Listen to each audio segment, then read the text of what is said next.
Hello বন্ধুরা, কেমন আছো তোমরা সবাই? আশা করি সবাই ভালো আছো, আমরাও ভালো আছি। তো সবাইকে জানাই শুভ দুপুরে অনেক অনেক শুভেচ্ছা। আর বন্ধুরা, গেছিলাম দুপুরে রান্না মানে কি ভাত আর আলু সিদ্ধ করে রেখে গেছিলাম। ছেলেও খায়নি, মেয়ে শুধু একটু খেয়েছে, আমিও খাইনি। এখন আলু সিদ্ধটা অনেকটা করেছিলাম, ভেবেছি একটু সিদ্ধ খাবে আর একটু সিদ্ধ দিয়ে সয়াবিন বানাবো। আজকে সোমবার নিরামিষ, যার জন্য। আর এখন বাজার থেকে নিয়েছি লাউয়ের ডুগা শাক। দেখো লাউয়ের ডুগাগুলা মানে মিষ্টি লাউ, মিষ্টি কুমড়ো আর কি, যাই হোক আমরা লাউয়ের ডুগাই বলি, মিষ্টি কুমড়োকেও বলো।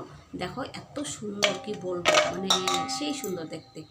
আর কাটলাম যে সবজিগুলো, এত ভালো লাগলো, খুবই ভালো লাগলো। তো এগুলো বাইরের থেকে ভালো করে ধুয়ে নিয়ে এসেছি যখন বাজারে আনতে গেলাম। আর আজকে এত রৌদ্র দিয়েছে না, বলার মতো না। তো বাইরের থেকে, কলপার থেকে বাইরে নিয়ে ভালো করে ধুয়ে আনছি। বৃষ্টির তো গুষ্টি নেই, বৃষ্টি নেই একদম। আর ধুলা বালু তো পাতাতে পড়ে না, তো এগুলো পাতা ভালো করে না ধুয়ে নিলে বালু মুখে দেওয়া যাবে না। তো পরিষ্কার ছিল খুবই, জানলা তো এটা নিচের মাটির না। তো খুবই সুন্দর, খুবই সুন্দর, কি বলবো। আমার তো একদম জিভে জল চলে আসছে, কখন শাকটা হবে আর কখন একটু ভাত খাবো। আমার এই শাক হলে আর কিছু লাগে না। তো আজকে আমি রসুন দিয়ে বানালেও পছন্দ করি খুবই। তো আজকে বানাবো কালো জিরা দিয়ে, এটাও পছন্দ করি নিরামিষ যখন, তার জন্য। আর এটা বানিয়ে একটু আগে খেয়ে নেব, তারপরে সয়াবিনটা বানাবো। দেখো কি সুন্দর শাকগুলো, দেখেছো? এগুলো আমি কালো জিরে দিয়ে এখন বানাবো, বানিয়ে খেয়ে নেব। বৃষ্টি তো নেই, একদম বৃষ্টি নেই, এত রৌদ্র আজকে। জানো বন্ধুরা, বাজারে যখন গেলাম আর যার থেকে শাকগুলো নিয়ে আসি, একজন আদিবাসী মহিলা বয়স্ক, সে গেলাম, কাকিমা আমি বলছি, কাকিমা আপনার মিষ্টি কুমড়ো ডুবাগুলো তো একদম মানে বাজারে সেদ্ধ হয়ে যাচ্ছে, মানে এত রৌদ্র, মানে রৌদ্র বলার মতো না, মানে শরীরে আগুন লেগে যাচ্ছে এরকম। তারপরে বলছে কি, আমাকে বলছে, মা নিয়ে যা 2 মুঠা, 1 মুঠা, মানে মুঠা বেঁধে বেঁধে রেখেছে 6-7টা দিয়ে, 6টা না 5টা 6টা দিয়ে 10 টাকা। বলছে কি 2 মুঠা নিয়ে যা 10 টাকা দিয়ে, এরকম করে বলছে। মানে ওনার বয়স্ক মানুষ, বিক্রি করতে পারলেই বাঁচে, বাড়ি চলে যাবে। আর এরকম অনেক লোক বসে আছে, মানে একদম শুকিয়ে গেছে, অনেক ধরনের শাক নিয়ে আসছে।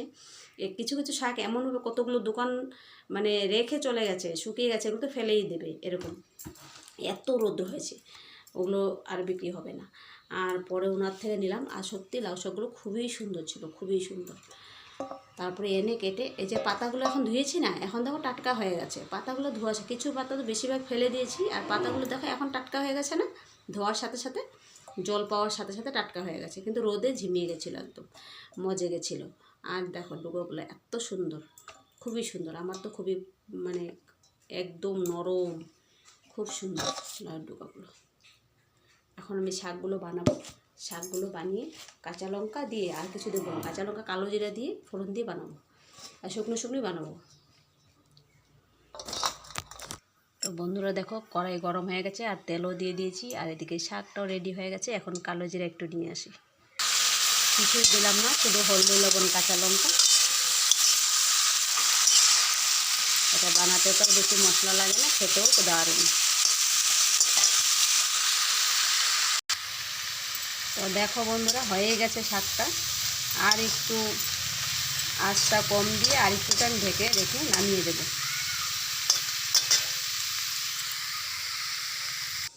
তো চলো বন্ধুরা, সবাইকে টাটা।